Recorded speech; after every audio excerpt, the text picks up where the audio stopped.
Hey, yo, it's me, Pops Van Marmalade, and you're watching the Comics-Related Madness Network.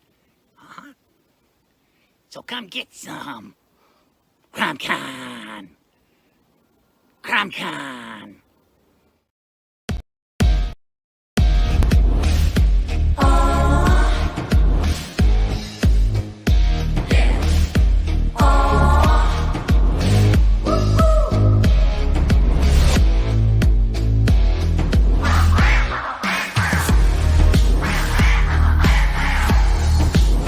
Your favorite podcast is Critical Blast. Good evening, everyone, and welcome to the Critical Blast Show. I'm Damascus Mincemeyer, your guest host for tonight. Your regular host, RJ Carter, he was bitten by a radioactive koala, so he's off fighting crime as Koala Man, but I'm sure he'll be back tomorrow night. But in the meantime, we've got author Mark Gunnells with us tonight again. Hello. Hi, Mark. How are you? Hello, thank you for having me on. Yeah, good to have you back. You've got a new novel, Lucid, out, and tonight we're going to talk about the weird, wild world of dreams, and maybe even have some fanboy. Yeah, there it is. Maybe we're going to have some fanboy trivia later on. So, I'm ready for it. All right. So thank you for being back on the show. And last time you were here, we discussed your previous novel, The Advantage, which is a very, very different work than Lucid is. But tell everyone about what Lucid's about. Like, give us a breakdown of what it is. Lucid is a story that's set almost entirely in dreams. It's about a lucid dreamer who can control his dreams and has created sort of a idealized world that he can escape into because his real life is less than ideal. And the story begins with him getting into an accident that leaves him in a coma, and he is sort of stuck in this dream world he's created, which at first seems great since it is his perfect world. But slowly the world starts to turn against him, and he's trapped in the dream with some forces that don't ever want him to wake up. So what led you to write a story set entirely in dreams? Do you have a fascination with dreams? Well, I have always been fascinated by dreams because, I mean, it's like these weird little stories that our subconscious mind tells ourselves while we're sleeping. And I just think, I don't know, it says something to me about how much of a need for stories humans have, that we tell ourselves stories while we're sleeping.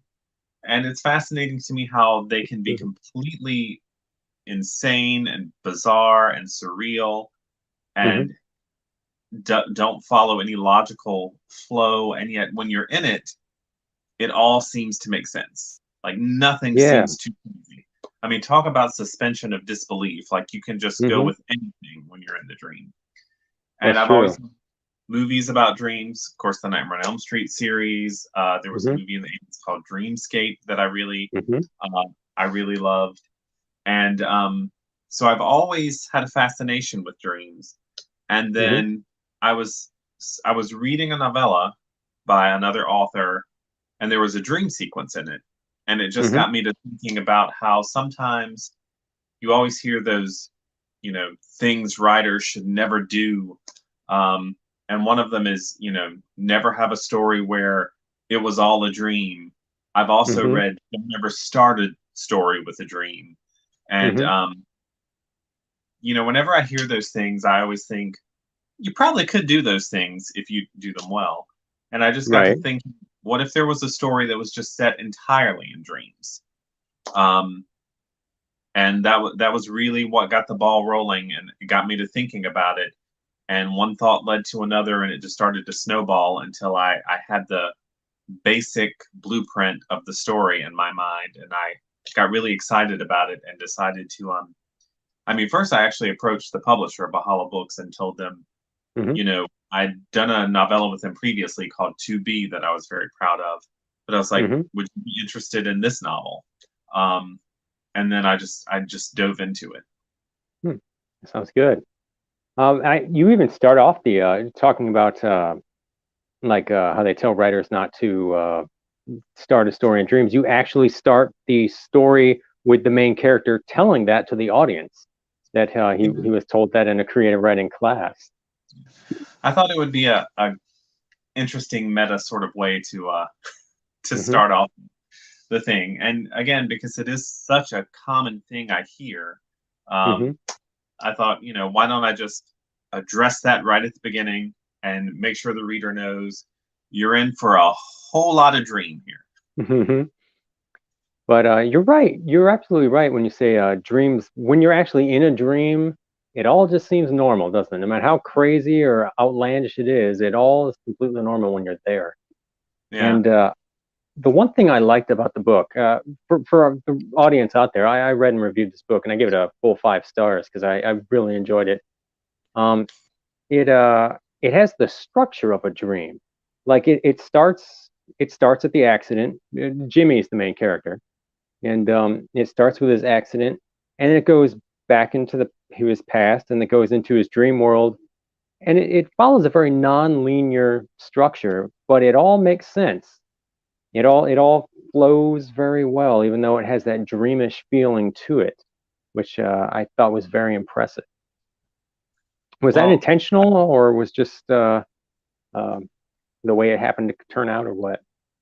I appreciate that. And I did want it to sort of have that surreal, almost disjointed Hmm. structure of the dream. So, I mean, the dream world itself can be surreal, and it's a mix of, all kinds of images, and you can visit the lost city of Atlantis.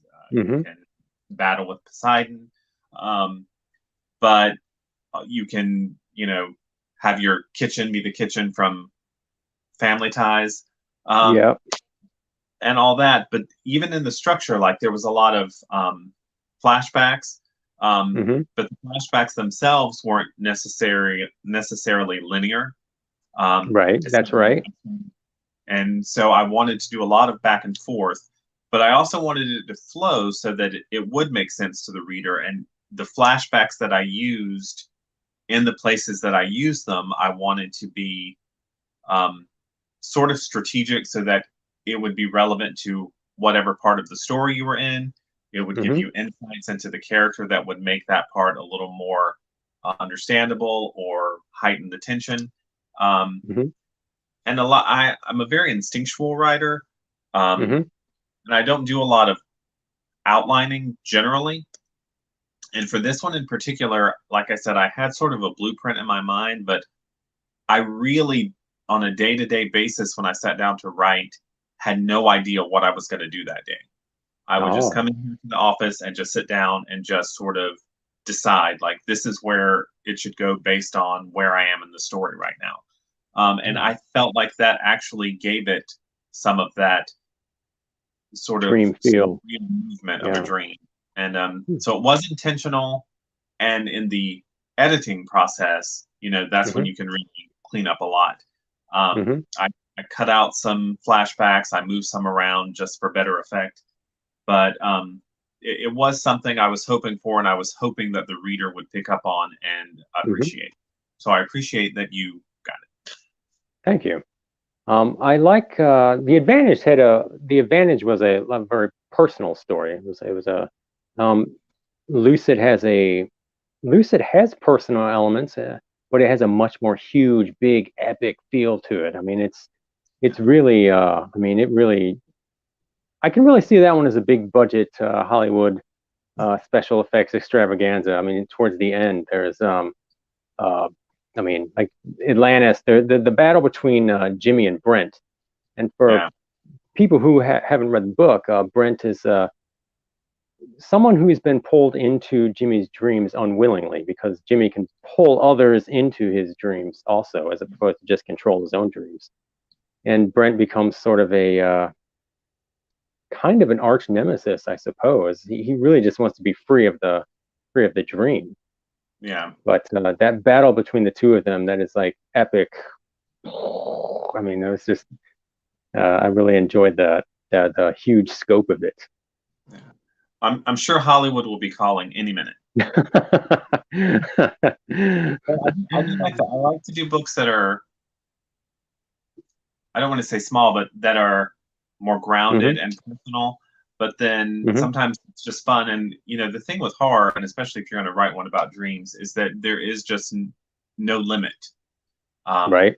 you can just pull from everything, mythology, Hmm. history, sitcoms, and you can just do anything. And that's part of why I love storytelling, is that you really Hmm. can just create these worlds that can be small personal worlds or these big epic worlds. Hmm. But I always, no matter what I'm doing, I aim to make it. I want it to be character driven and character based, Hmm. so that no matter what's happening in the story, you get into it through the character, and you sort of experience what they're feeling. And if you make that authentic enough, the reader's going to go along with you no matter how crazy the story becomes. Right. The and you can see all the different. I can see the different pieces that you've picked from other. Like there was a scene where Jimmy and Alan are in. Actually, they're in Midian from Nightbreed, and they're actually that's where they're at. And I was all Yeah. like, "That's I like that that clever how you can." And also, like you reference, excuse me, you referenced the Family Ties. Yeah. How Jimmy will pick the things that he likes from TV and movies, and he'll structure it in his dream. I Yeah. kind of enjoy that, but it That was gives. Oh, I'm sorry.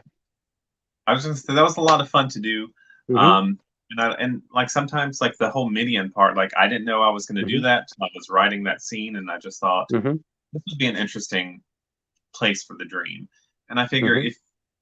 if you could create the perfect world from your dream, you're going to pull in stuff from pop culture that is Hmm. meaningful to you. Right. True. Especially Jimmy, because he had such a his character had such a hard upbringing. He kind of had that introverted nature, and being an introvert myself, I know that I definitely took refuge in like pop culture when I was younger. So that Yeah. those worlds became just as real to me as the real world. Yeah. Um, but another parallel I can make between Lucid and another work is The Sandman. It has that feeling of a dreaming, and like bits and pieces of mythology and other cultures in there, which is pretty impressive, I'd say. I mean, Because The Sandman is something I was obsessed with in college, hmm. and I'm still obsessed with now. Yeah. Um, but I loved that whole the creation of the dream world. Another Hmm. big thing that was an influence to me was I'm a big fan of Buffy the Vampire Slayer.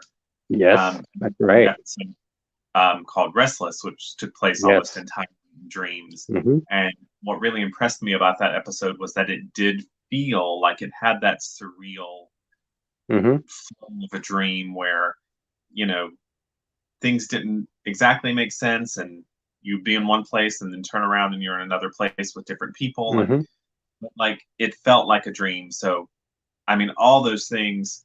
I mean, in a way, when I write, I'm just drawing from all these pop culture things, all these stories I've read and movies I've seen and TV shows I love Mm-hmm. and music, and then it sort of gets all mixed up inside me and comes out in what I hope is my own unique way. So Mm-hmm.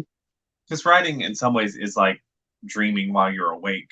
So Truly. I felt like that made the most sense for the story too. Like that's what he would be doing, because in Mm-hmm. essence he's creating his own fictional world that he can actually live in while he's asleep. Mm-hmm.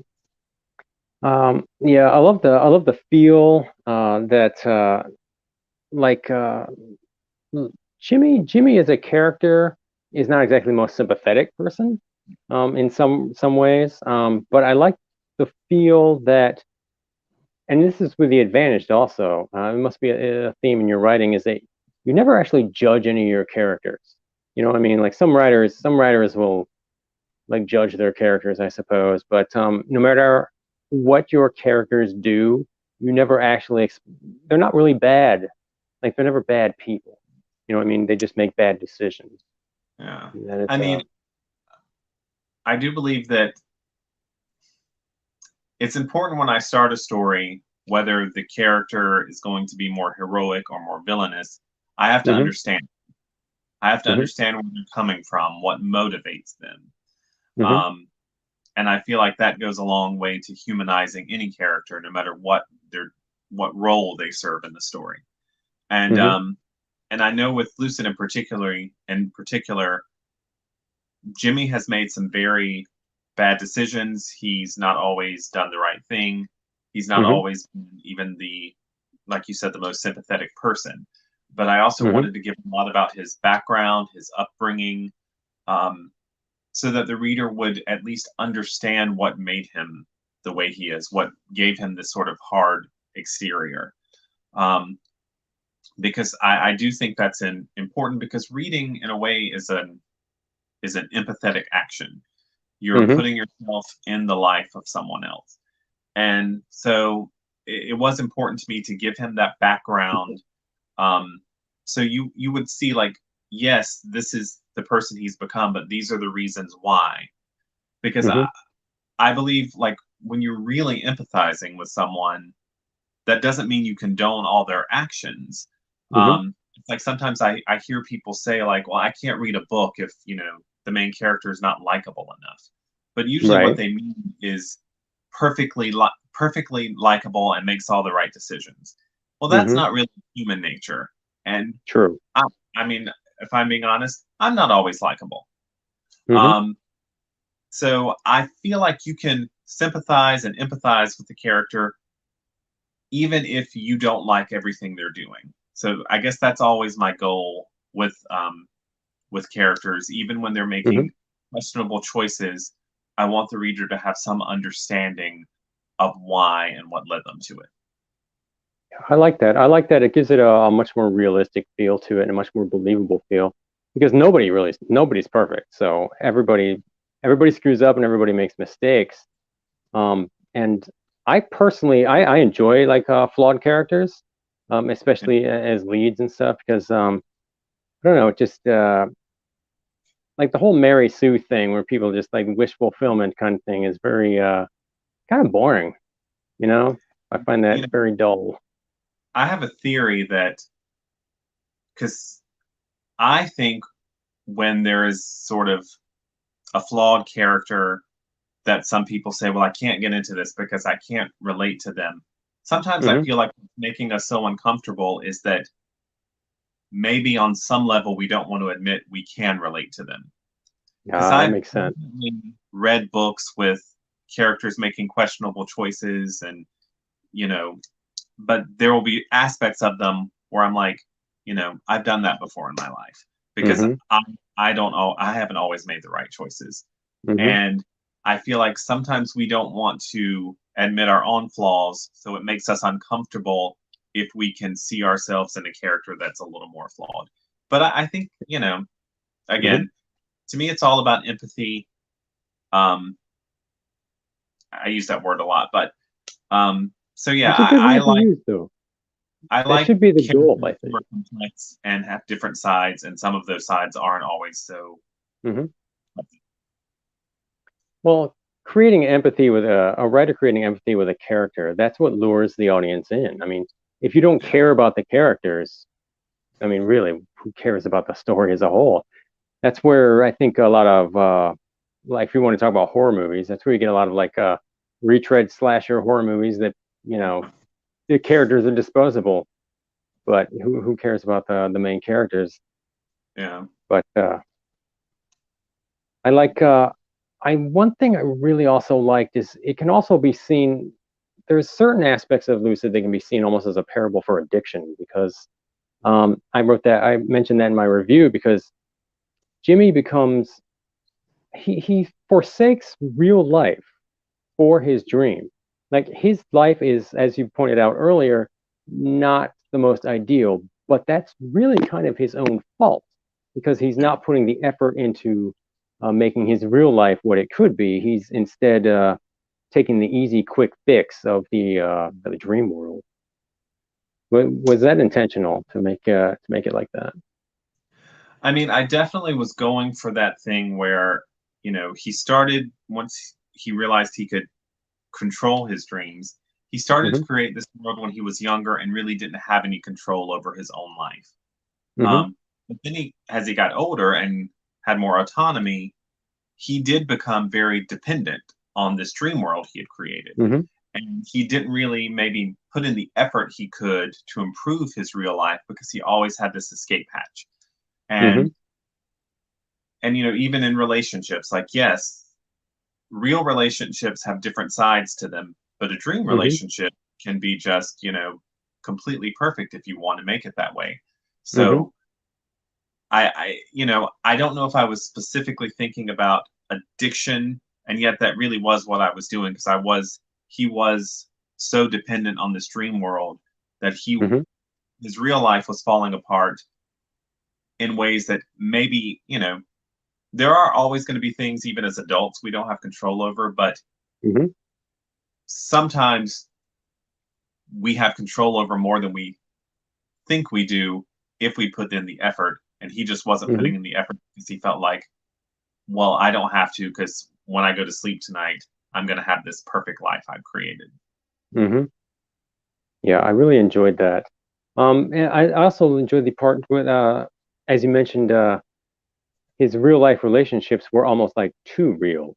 Like Yeah. when he met his boyfriend Charlie, and there was a sequence in there where he was describing his dream. The dream Charlie didn't like belch and didn't fart and didn't, and he was all like, and I thought, I don't know, I just got a kick out of that part because he's all like, he's like the ideal. He's like a real relationship was almost too real. It just was too Yeah. real for him. He had to have that separation there, that dream Yeah. separation. But I thought And that was pretty interesting. it was that was a fun part to write because I think there are people in life who don't have perfect dream worlds, but they have these idealized notions Hmm. about how things can be, and so they may have something really good, but they've gotten this idea of like rom-com kind of Hmm. relationships, and I'm like, well, nothing's ever going to be a movie version of it. Hmm. So you have to realize what you have and realize how good it is, but it's never going to be you know up there with what Hollywood has created this image. Right. So it's important to view reality as it is, and then you can Hmm. recognize how good you have it. Hmm. The horror elements in this book, because this is undoubtedly a horror book. They're very. I like how bold they are. Like I didn't actually see coming how Jimmy would pull people into his dream post mortem. That was a very bold horror concept. I like that, and it brought like a whole nother dimension as the story went along. Um, where did that idea come from? That really came in the moment of the writing. I did not, when I Mm-hmm. started, I didn't quite know exactly how it was all going to pan out. Mm-hmm. I didn't know even for sure when I started about the pulling people actually their consciousness into his dreams, which Mm-hmm. is a very Run Elm Street 3 kind of a thing. Right. But then once I hit on that, then I realized there were some real life ramifications of responsibility. Mm-hmm. Like, then if you are making them do things in your dreams and it's their actual consciousness, what is the morality of that? And I had Mm-hmm. him, really think about that and deal with that because that seemed um, like something that he would think about once he realized what he was doing. Um, Mm-hmm. but then as I went on, then I got to think, then I realized, like, well, what if this could go beyond like their, because, I have a, crazy writer's brain. So I'm always thinking things like, I always Mm-hmm. think like people who die in their sleep, what if they're in the middle of a dream? Are they just Mm-hmm. stuck in that, that sort of thing. So That's a good idea. I thought, I can pull that into it. And again, that led me off into some exciting directions and helped me figure out the shape of the last half of the book, Mm-hmm. and what real conflict was going to be there. And even then, like, I didn't know exactly how I was going to resolve it until I sort of got there. Hmm. That brings up actually that gives me like an idea. And you could actually do a sequel to this with like different kinds of dreams, because there's like recurring dreams or repetitive dreams. Like he could go into another dream where things start happening all over again. That would be kind of funny. I But mean, the dream, are you a lucid dreamer in any way, like in real life? I'm not. I have always been fascinated Mm-hmm. by lucid dreamers and Mm-hmm. stories of people who can control their dreams, but I've Mm-hmm. never had that. In fact, and I've even had a few of these recently. If I'm in a dream and I even start to suspect that I'm dreaming, I Mm-hmm. immediately it wakes me up. Mm-hmm. Um, so I've never been able to control anything that happens in a dream, but Mm-hmm. I think the idea is fascinating. Mm-hmm. Um, so and I had a friend in high school who said she could lucid dream Mm-hmm. to a certain degree, Mm-hmm. and I always loved hearing those stories. And back then, like, I would keep dream journals, and like Mm-hmm. I thought, like, if I just concentrate hard enough, one day I'm going to be able to do it. But Mm-hmm. no, like I said, writing is sort of a waking dream, so I get it out that way. I've never had any lucid dreams. There have been I think maybe two or three times where I've like realized that I was dreaming in the dream, but I've never been able to like control anything. But I remember once, oh gosh, like probably as a teenager or something. I can't remember the dream specifically. I think it had something to do with Pinhead from Hellraiser. I remember that was like in the dream somewhere, and I remember like I remember in the dream, I remember like getting scared, and I was all like, "This is just a dream. You can wake up whenever you want to." But I I really, never was able to control anything. But there have been a few times where I've been cognizant that it was a dream. Yeah, But it always wakes me up. I do sometimes take aspects of dreams and put them in my hmm stories. 'Cause I was writing. hmm I had this weird dream where I was trying to um, knock someone unconscious. Like, they make it look so easy in the movies, but hmm it's not really so easy. And like then I had a fight scene in a story, and I thought this might be a fun thing to throw in there about how hmm hard it is in real life to knock someone unconscious. So it's dreams are fertile ground. And chloroform apparently doesn't work. I've read that before. Like all the stuff you see in the movies where they sneak up behind him with a rag, and it's like, no, I don't think They're that just actually works. That's just it's Hollywood amazing BS. in the movies how many people get knocked unconscious from a single punch. Oh yeah. Or the beer bottle, like in a bar fight scene, they're like you have the beer bottle in the back of the head or something that knocks them out.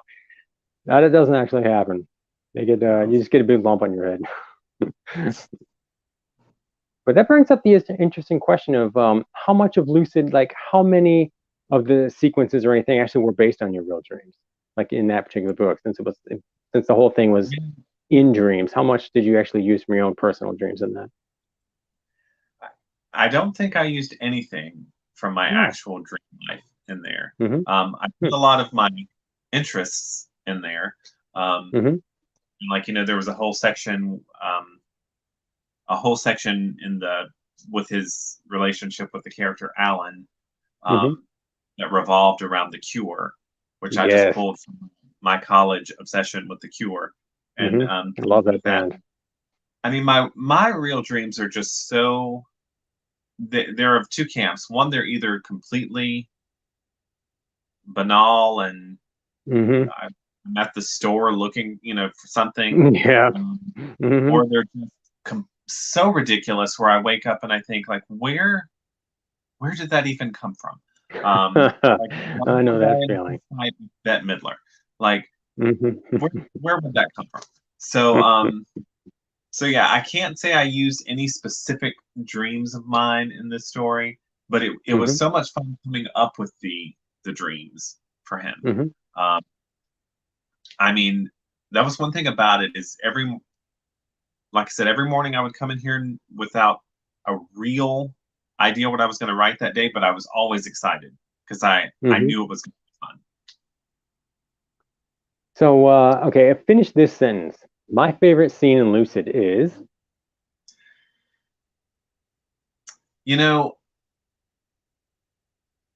I think my favorite scene, I mean, this is going to sound weird because it's not one of the dream sequences, but it was just the initial meeting between Jimmy and Alan. Yeah, that's pretty good. That felt real, actually. That felt like a real high school thing. Yeah. And I just thought it was, kind of sweet and funny. And I enjoyed, like, the Alan character was one that I didn't necessarily originally anticipate when I started writing it. Wasn't necessarily in that original blueprint, but he became maybe one of my favorite characters. And I enjoyed being able to bring him back into the story later. And I love that scene, particularly them in the cafeteria sort of talking. I like that scene a lot. It's the first one that comes to mind. I think my favorite, I probably have two favorites. I like the one with Jimmy and Alan at the Cure concert, just because I'm a huge Cure nut. Because I loved it when you started listening all the albums, like Pornography and Disintegration and all that, and I was all like, yeah, I know all this stuff. Like, I know all that stuff. And I was like, man, like, right. And I think the other scene I liked was that epic battle at the end. I just love that. That was just, it was like, like, don't put the book down. It's just like, I love that giant colossal feel. Yeah. I loved writing that Cure concert scene because I loved starting it where Jimmy, who at the time really didn't know a lot about the Cure. Oh, yeah, so that's right. In his dream, there was just Robert Smith and then just some vague shapes. He really only knew one song, so it was just playing on a loop. But then once Alan was pulled in, who knew more about the Cure, like, it sort of fleshed out. And I thought that was interesting and fun. So I ask this of just about everyone who's on the show. If Hollywood optioned this for like a $200 million like movie, like giant, huge blockbuster, who would you like to see like direct it, and who would you want to see like star in it? I mean, directing, I know this probably is in my head just because of Inception, which was another dream-based movie that I loved. Right. But Christopher Nolan, I'm sure he's probably trying to call me right now. But and I'm gonna go with I mean, again, this came from Inception, but Joseph Gordon-Levitt. I think he'd make a good Jimmy. I can see that. Oh yeah, I can see that now. Yeah, he's sort of got that everyman feel to him also. Yeah, he's got that sort of like he just looks like a regular guy. Yeah, and I've seen him play that kind of downtrodden, disgruntled character, but I've also seen him play, very bright and fun character. So I think he could Mm-hmm. handle it. So we'll make that deal. We'll make it happen.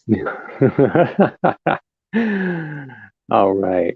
So speaking of Hollywood, and you mentioned Buffy the Vampire Slayer earlier, and then Restless. I've got a Buffy Angel trivia game. If you'd actually like to play it, because I know you're a huge fan of Buffy Angel. I am also. Yeah, So yes. I thought this was I thought that would be very good. You mentioned you brought that up the last time you were on the show, so I thought that would be a fun thing to include this time around. So I've got 15 questions. Actually, no, it's actually 30 questions. It's 15 for Buffy and 15 for Angel, because you have to have one for each show. And if anyone out there listening in the chat wants to jump in and play, just go for it, because this is just for fun. But we're gonna test your fanatic knowledge here. Okay. All right. I'm gonna start with the Buffy trivia first. Okay. First question. As first revealed in the season 1 episode The Witch, what is Xander's full name? It's Alexander. Oh, his middle name is eluding me. Alexander something Harris. I'm stumped on the middle name already, right out the gate. Okay, Lavelle. Alexander Lavelle Harris. All right. Let's see here. Okay. In the season 1 finale, Prophecy Girl, when Buffy confronts the Master after being revived from drowning, what does she say that he has that distracts him as he's about to bite her again? Fruit punch mouth. Yes. Oh, yep. That's such a classic scene too. He's all like, and she's like, "You have fruit punch mouth," and he's all like, "What?" And he's like, all right. Question number 3. How many times did Buffy actually die during the series? Okay. I feel like there were 3. Because she had her drowning, she had her sacrifice, but then at the end of season 6, when she had gotten shot, technically the monitor went flat. That's right. That'd be true. Technically, I'm counting that as a win for you. I think there's actually technically 4, because if you want to really get hardcore, you could say that in the Wish in season 3, you could say the alternate version of Buffy was killed at the last second by the Master because he snapped the neck. So technically, you could say 4, but yeah, 3. I've always thought that about when the monitor goes flat, because even if she's not dead for a long time, she wasn't dead when she drowned a long time either, but it was enough to call up another Slayer. Yeah. So okay, doing well so far. Okay. Question number 4. In the season 2 episode Halloween, Ethan Rayne casts a spell that turns everyone who bought a costume at his shop into their costumes. What did Buffy, Willow, Xander, and Cordelia each dress up as? Well, Buffy was the old-time proper lady. Xander was the army man. Willow was the ghost. Cordelia was the cat, but she did not turn into the cat because she bought her costume at Party Town instead of Ethan's. Oh, right. Bonus point for this one. What did Larry dress up as? Larry was a pirate. Oh, right. Good job. All right.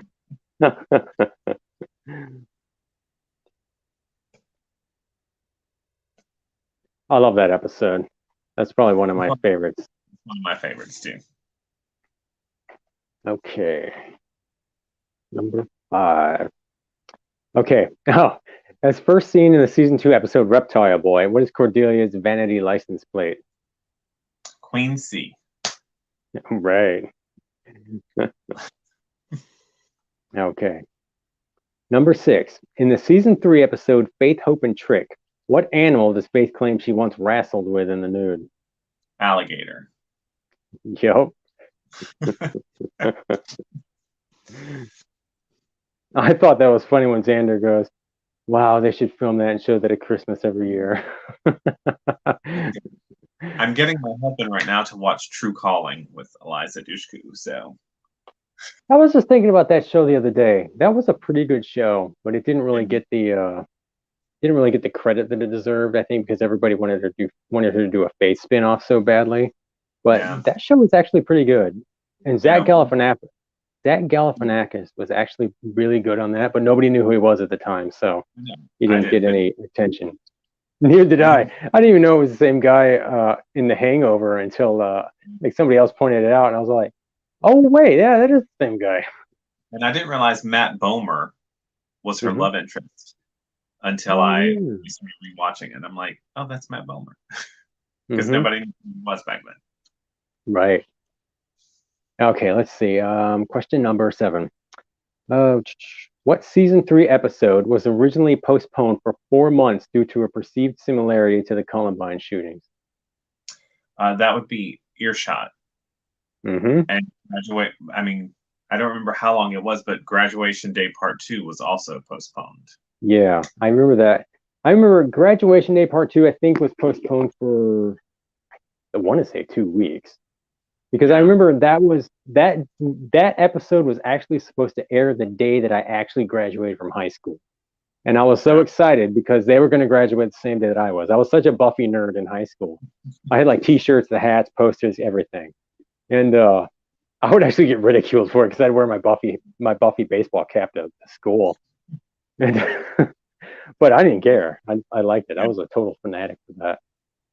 But I was so excited they were going to graduate the same day I did. And then that night when I turned it on, it was like no warning. And Yeah. the next thing I was like, wait a minute. But they postponed that for about 2 weeks, I think. And then, but Earshot, I think, aired the week before season 4 started, if I remember correctly. And the thing about Earshot is I remember I tuned in to watch it, and I guess it was such a last minute decision. They had still been showing ads for it. Hmm. When it started, they were doing a repeat of Bad Girls. Yes, that's right. But that's just way too nerdy that I remember exactly what episode Okay, you got that one right. Okay, let's see. Question number 8. How do Buffy and Riley first meet in the season 4 episode The Freshman? She drops the books on his head in the bookstore. Mm-hmm. Good job. Excuse me, I lost my memory and all the concussion. Okay. Okay. Question number 9. What song did Buffy want played at the first dance at her and Spike's wedding in the season 4 episode Something Blue? Wind Beneath My Wings. Oh, yeah. And he rags on her for it, too. That's what's so funny. It's like, you wanted Wind Beneath My Wings at the funeral. He's like, no, I didn't. That episode is also one of my favorites from season 4. That's got some, yeah. Giles is blind. He's like, stop it. I don't know what I can hear your lips smacking. He's like looking around and he can't see anything. It's fun. They just get to be kind of slapsticky for a little while. Mm-hmm. Amidst drama. One thing I loved about that show is it had like every element that I like all just rolled into one. It had humor, action, drama, like kung fu, horror, everything just rolled up into one thing. I think that's what appealed to me so much is it had every element that I like in one show. And I think they balanced it very well. Mm-hmm. Okay, let's see. Number 10. True or false? There were references to Buffy's sister Dawn prior to her appearance in season 5's Buffy versus Dracula. There were, because I know there was the episode with Faith in season 4 in the dream when Faith said something about little sis is coming. Mm-hmm. And in Restless, in the dream, Tara says, "Be back before dawn." That's right. Good job. All right. Number 11. Who's the first person Buffy tells that she was in heaven before being resurrected in season 6? That would be our Mr. Spike, Mm-hmm. which was a very big dramatic moment for me when I first watched Mm-hmm. it. Yeah. Season 6 gets a lot of bad Yeah. press, I think, because it was dark. But what would you expect it to be after she was dragged out of heaven and then forced back onto Earth? I mean, I liked it because I thought season 5's ending was so perfect mm-hmm. that I felt like if they had just brought her back at the beginning of season 6 and then it became the exact same show again, it would Mm-hmm. feel like a feat. But because it was so dark and painful, I felt like they earned it more. Mm-hmm. What I liked about season 6 was prior to that, every year, like the villain became stronger than the year before that. You know, like Angelus was meaner and more vicious than the Master. The Mayor was, more powerful than him. Adam and the Initiative was more powerful than him. And then Gloria was a god, so you couldn't really beat that. And then season 6 shifted gears, and instead of going the higher level, they shifted gears to like these 3 nerds that were like, trying to plan world domination in the basement. And I enjoyed that. Life was the villain in season 6. Mm-hmm. Because I feel like at that point in a young adult's life, like there's a lot going on that you're dealing with, and I felt they handled that in a metaphoric way very well. Toxic relationships, which are a very real thing that people have, especially in their early 20s, and things like that. I thought it did a really good job with that. Mm-hmm. And I love those last 4 episodes with Willow as the. I don't even think Willow was like a villain, honestly. She just was they just pissed off the wrong person, honestly. I mean, that was like Death Wish on a major scale right there. Which brings to my next question. Question number 12. What are Tara's last words to Willow before she dies? Your shirt. Yep. Oh, you're good. Oh, Tara. R.I.P. Tara. I loved her so much. And Amber Benson, also a pretty good writer, actually. If you've ever read her Calliope's Reaper Jones books. I have one of her books that I bought, but I haven't read it. I have read some comics that she did, but I haven't read her novels yet. Mm-hmm. Pretty good. I can actually say it's not bad. Okay, question number 13. What is the name of the potential Slayer that the First impersonates in season 7 in order to infiltrate the Summers house? Eve. Yep. I thought I might stump you with that one. That one's pretty obscure. She had a bad fake Southern accent. Mm-hmm. I love the season 7 also gets some flack because some people say there's not enough action, too much talking, too many speeches. But I loved it, especially when I first saw it the first time as it was unfolding. I was glued to it because I love the apocalyptic feel of it. I love and the first, that was also another case of instead of going higher on the food chain of villains, they went back and brought back a villain from season 3 that they had used, which I thought was pretty clever. Yeah. And I thought Caleb was just one of the nastiest SOBs they'd ever had on the show. He was like the true anti-Slayer. Like they sometimes would call Faith the anti-Slayer, but I think he was the true anti-Slayer. He was male, powerful, backed by evil. But nasty fellow, but very well played by Nathan Fillion. Oh yeah. Oh yes. Okay. Last question on the Buffy segment. How does Spike say he knows he can feel his soul in the season finale, Chosen? Let's see.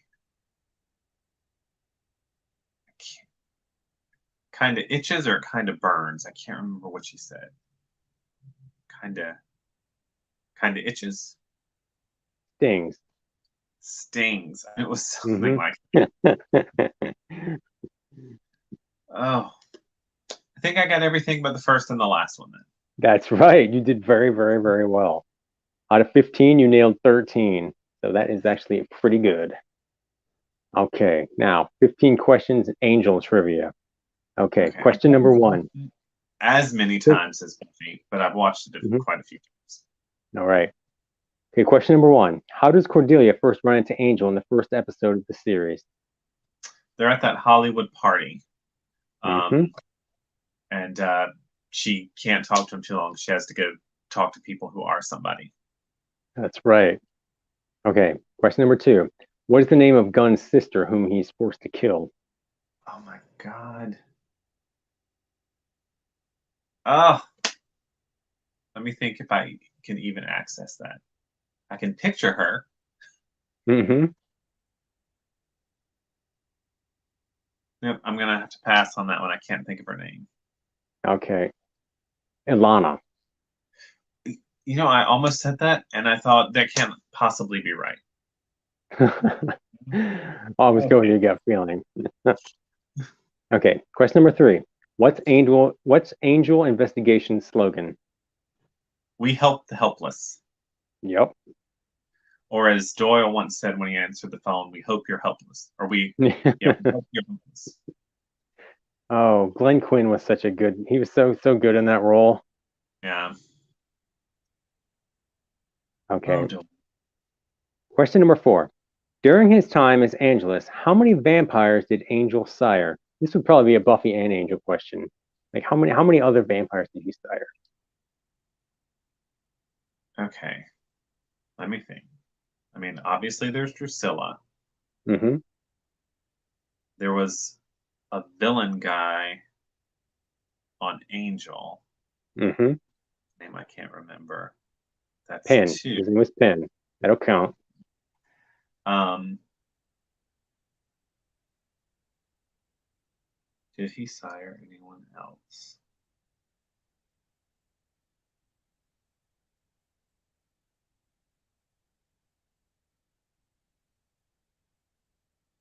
Those are the only two I can think of.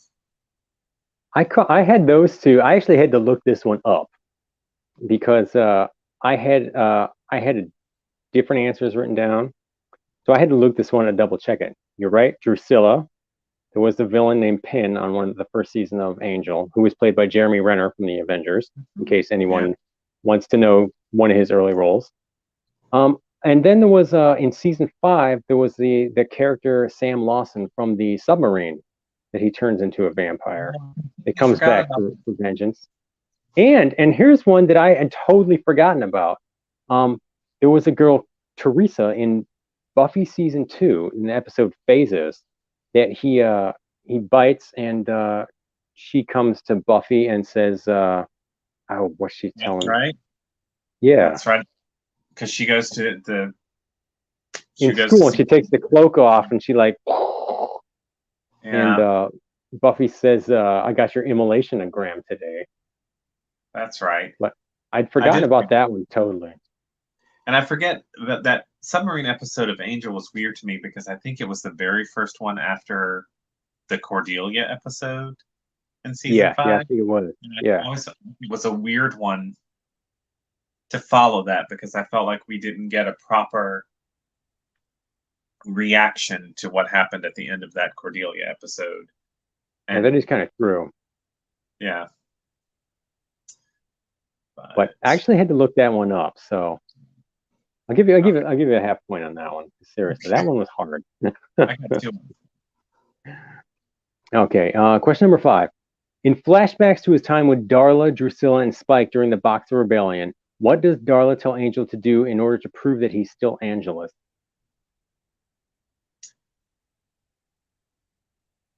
Kill those people in the alley. Close. Darla kidnaps their baby. She kills them, kidnaps their baby, and then wants him to kill it. That's Which right. he grabs the baby and jumps out the window and escapes. That's right. Okay, let's see. Question number 6. Okay, what's the first and subsequently the last thing Fred says to Angel upon meeting him in Pylea? She says the same thing to him when she first meets him and right before she dies. Um, I sort of know how it goes. I'm trying to think of exactly how she puts it. Because I know it has to do with him saving her. Mm-hmm. Big man saves me. Something like that. I can't remember exactly how she worded it. Handsome man saves me from the monsters. That's right. That Fred episode in season 5 just was Heartbreaking. Yeah. Such good acting too. I know Okay, I know words. Mhm. Okay, question 7. Where does Angel first hear Connor's in utero heartbeat and realize that he's human? Where I are can make they? this one. I can make this one multiple choice. They're either in the park, on a rooftop, in an arcade, or at Carrot Top. They're at the arcade because she's going after the pure blood of the kids. That's right. That's right.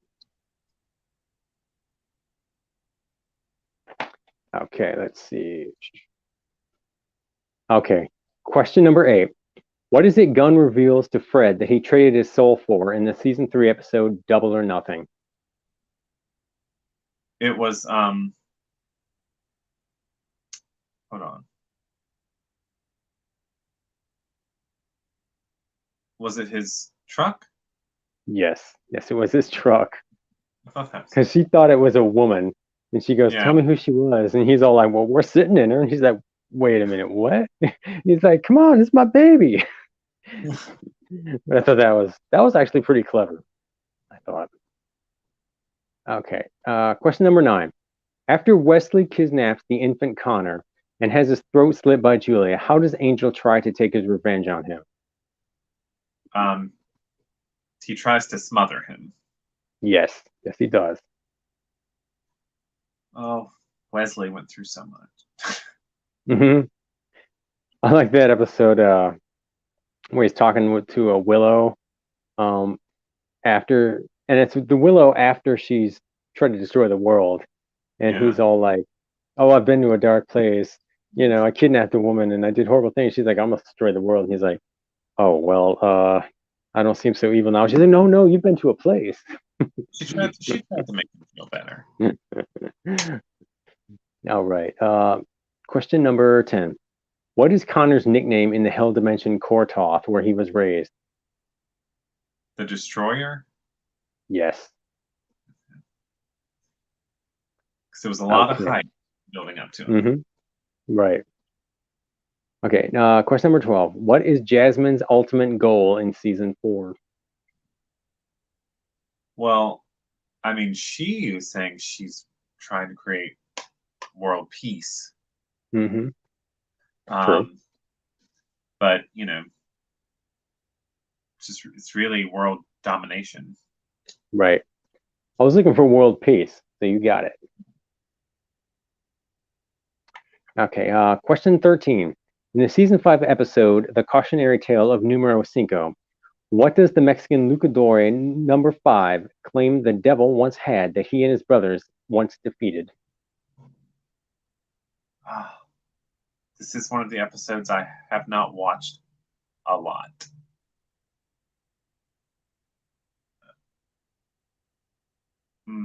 I can't.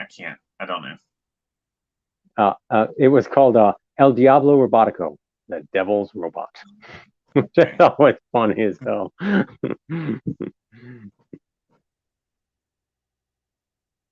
I love that part when Angel learns that and he goes, hey Wes, do you ever hear the devil as a robot? And Wes is like, oh, El Diablo Robotico. Like, okay, two more questions. Okay, number 14. Who is responsible for exposing Fred to the sarcophagus that eventually turns her into Illyria? Knox. Yes. Measly little Knox. Okay. Question number 15. Last one. Okay. In the Angel series finale, Not Fade Away, Angel tells everyone in the Angel Investigations group, to do whatever they want on the afternoon before the final battle. What do each of them do? Angel, Spike, Gunn, Wesley, and Lindsay. Spike goes to the mortuary reading. Mm-hmm. to read his poem for Cecily, and also the one we don't get to hear it, but he's going to do the one about his mom. Mm-hmm. And Gunn goes and helps out Anne at the Mm-hmm. homeless shelter. Mm-hmm. Wesley is just there with Illyria, Mm-hmm. helping tend her wounds. And Lindsay is with Eve. Mm-hmm. And Angel is with Connor. Yes, nailed them all. Good job. Okay, let's see. You got 1, 2, 3, 4. 1, 2, 3. You got 10 and a half. 10 and a half out of 15. That's pretty good. That's not bad. That's not bad. I knew this wasn't a question, but Fred's last words were, "Why can't I stay?" Mm-hmm. Which I would perfectly summed up what probably a lot of people feel there. Mm-hmm. Probably. I also like the I think that is that the episode where they have the debate over if an astronaut and a caveman got into a fight, who would win? Yeah. And then it's like, of course caveman wins. Of course caveman wins. But I like that part. But it's like, you've been arguing about this for 50 minutes. Yeah. So that was the Buffy Angel trivia question, trivia quiz. You did very well, actually. I love those shows. Yes. So I guess that would be bring us right to the home stretch. Everyone needs to go to Amazon and check out Lucid, because it is a fantastic read. There it is. Yep. Beautiful cover. Very enjoyable, action-packed, has horror elements, fantasy elements, and real life elements also in there. And I would like to thank our guest, Mark. He is been fun as always. And what are you working on now? Like, what are you working on now that we can look forward to in the future? I have recently gone back to a novel I had started early last year and then set aside to work on some short fiction called Imposter Syndrome, which is sort of a take on the haunted house story. It's about a failed writer who's been hired to finish the novel his famous father was working on when he died. And he begins to think that his father is haunting him and not wanting him to write that book. So I'm having fun with that. I have a novella coming out in late spring called Septic, which is kind of it's kind of a claustrophobic, trapped kind of a story, like a that time clock kind of story. But yeah, I'm very excited. I had put Imposter Syndrome aside, and then when I went back and looked back through it, like often happens if I put something aside, I'm like, this is actually, pretty decent. So I can just keep from there. All right. Well, that sounds good. When you get those done, I want to read them and review them and have you back on the show, because it's been fun this time. It was fun with the advantage, and it'll be fun then too. So, all right. So thank you for being on the show, everyone. Like, share, subscribe if you liked the show tonight, and go check out Lucid. And that's all I gotta say. Bye.